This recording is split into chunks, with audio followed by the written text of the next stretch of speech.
Hello traders and welcome to another video review. Today is Monday, May 19th, 2025. Let's take a look what's going on the economic calendar on the beginning of the new trading week. Overnight data were quite impressive. We got PPI input from the New Zealand that beats the expectations of 0.2% with the actual number of 2.9%.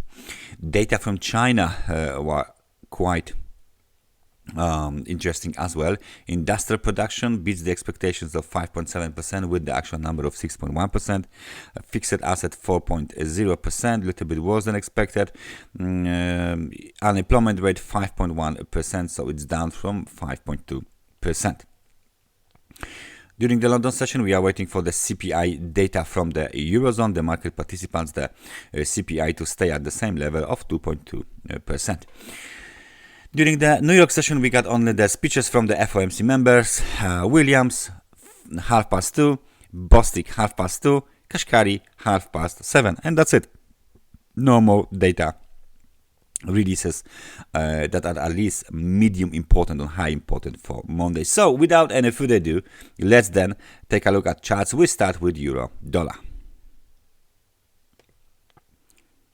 For our chart of the Euro-Dollar is showing us the price again close to the big fig red line, which is the technical resistance at 1.1213. So any breakout higher would likely make this local high at 1.1266 up for a test. Possibly even upper channel line would be tested as well, and the 100 periods moving average on a 4-hour time frame chart, which is located at 1.1280, would be very easy grabbed for the test as well.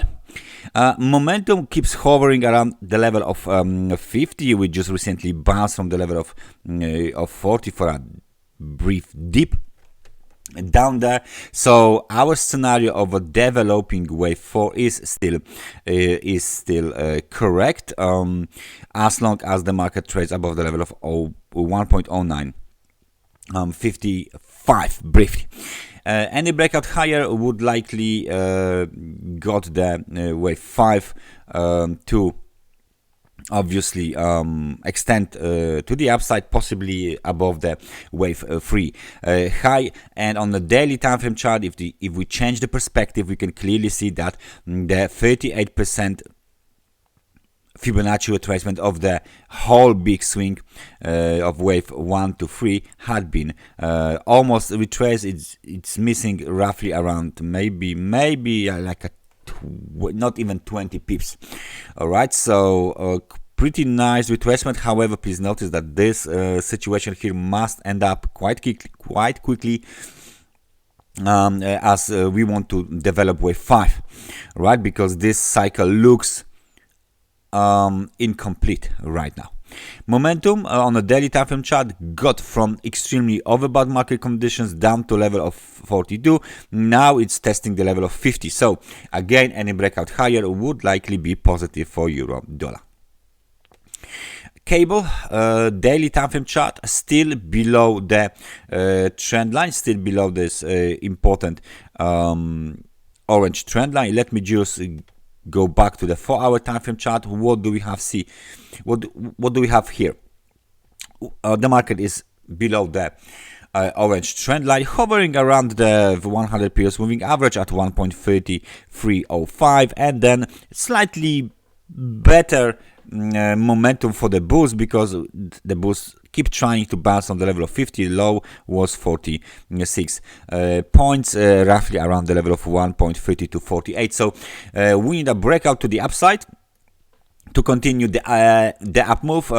Then we need a breakout above the swing high at 1.3357, 1.3401, and then we can test 1.3442. So please consider this situation as bullish if we break first above the trend line. Resistance, this situation here, this scenario is still quite in favor of a bulls. We got very nice rebound from the lows at 1.3170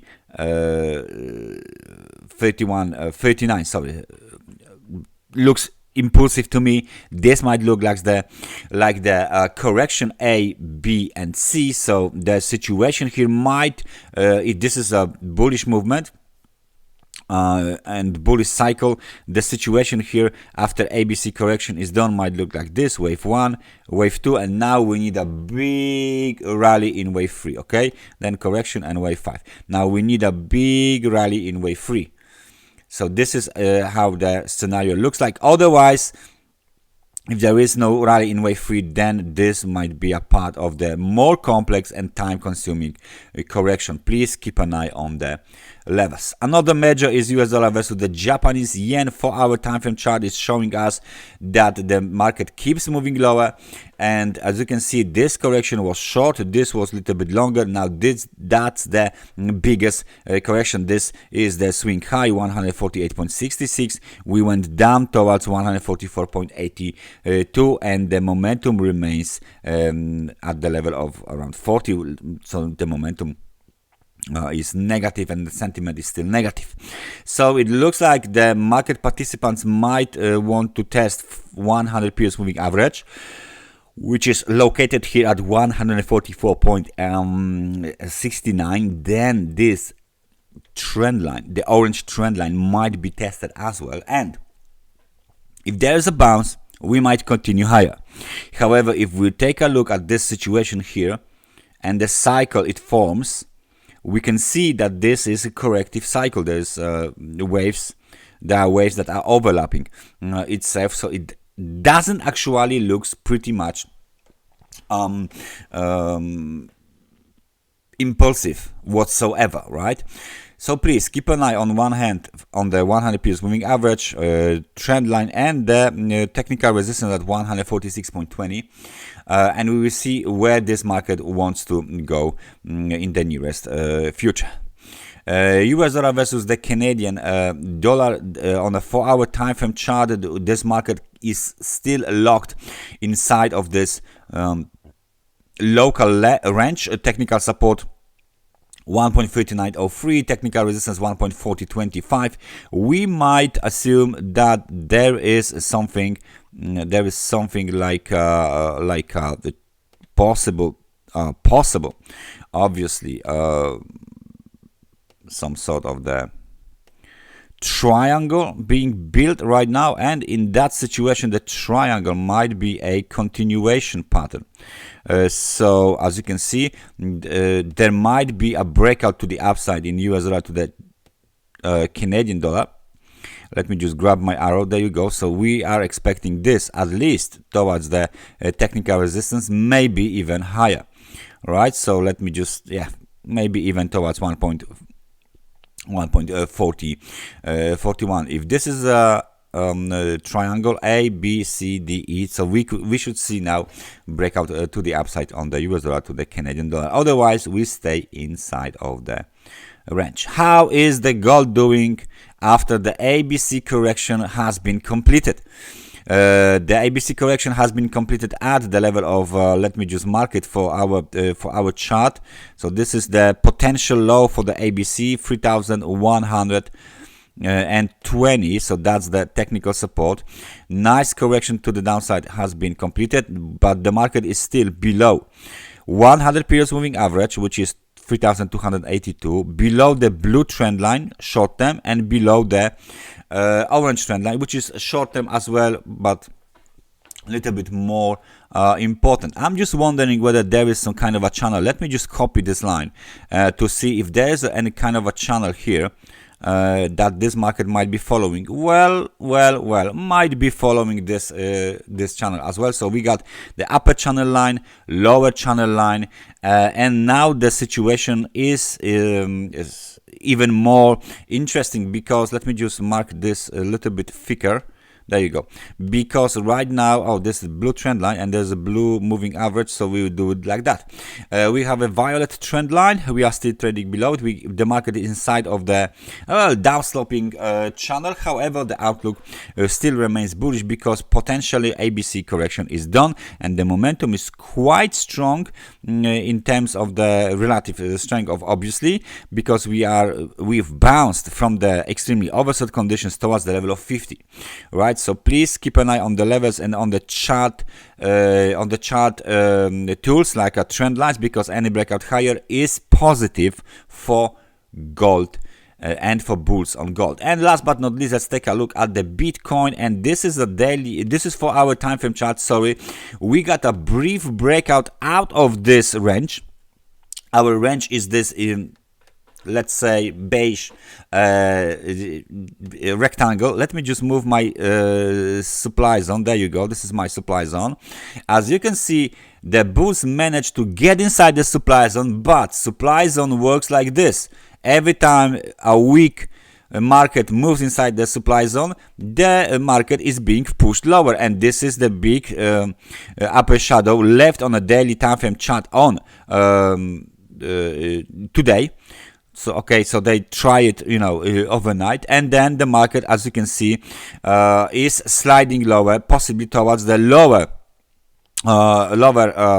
range level, which is 100,684, and maybe somewhere around the 100 periods moving average. So the first attempt to rally towards the all-time high was a failure, and as you can see, the bears are active every time we got an attempt to break out of the range and then rally higher. Supply comes to the market, pushing the prices lower. Now please notice that the momentum was almost extremely overbought at this level, and that was 107,883 dollars. Tricky number. And since then we went down below the level of 50. Now it's 43 points only. So I guess that we are going lower towards the either lower channel, lower range zone, or even technical support. As you can see, we got these two levels of the technical support around the $100,000 and then the market hits the extremely oversold conditions and it's ready to rally. All right, the same situation, I guess, it's with the Ethereum. The Ethereum lost couple of percentage after the level of 50% was tested, so 2,731. Now we made a low at 2,321, but we are still above the 100 periods moving average on a 4-hour time frame chart. But the momentum, as you can see, is down sloping like usual in these days. After this impressive rally, we got some correction, and as you can see, the momentum were at the level of 83 points, extremely overbought conditions on a daily time frame chart. 50% retrace. Now there is a big situation here with the Ethereum, where they will be able to move higher. We are already above the 100 periods moving average on the daily time frame chart. We are waiting for a breakout above this technical resistance, 2,916, and above 61% Fibonacci retracement at 3,069. Then we can confirm this would be a short-term low or even a mid-term low, and the market is ready to move towards $4,000. Otherwise, this movement to the upside is only 50% retracement, and then the down slope and downtrend should be continued. Please watch the levels, watch the situation on the Ethereum, as we now have to do very important thing here. I'm thinking about the bulls and bears on the Ethereum. All right, that's everything from me for today. Thank you very much for watching this analysis, and I hope I see you guys next time. Take care and bye bye.